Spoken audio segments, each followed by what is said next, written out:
ஆலயத்திற்கு சென்று அங்குள்ள விநாயகப் பெருமானை மனதார வணங்குங்கள். அதன் பிறகு வீட்டிற்கு வருகை தந்து வீட்டில் உள்ள விநாயகப் பெருமானின் உருவப்படத்திற்கு முன் விளக்கினை ஏற்றுங்கள். அந்த விளக்கில் ஒரு ஏலக்காயை இட வேண்டும்.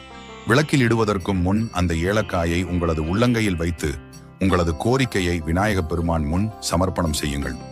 அடுத்த நாள் செவ்வாய்க்கிழமையன்று விளக்கில் உள்ள ஏலக்காயை எடுத்து சேகரித்து வைத்த பிறகு புதிதாக மீண்டும் விளக்கேற்றி இரண்டாவது ஏலக்காயையும் உள்ளங்கையில் வைத்து பிரார்த்தித்து விளக்கில் இட வேண்டும்.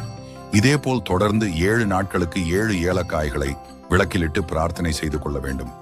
7வது நாள் பிரார்த்தனை செய்து நிறைவடைந்தவுடன் 21 ஏலக்காய்களை கொண்டு மாலையாக தொடுத்து அதனை அருகில் உள்ள ஆலயத்திற்கு சென்று விநாயகப் பெருமானை வணங்கி அந்த மாலையை விநாயகப் பெருமானுக்கு சாற்றிவிட வேண்டும்.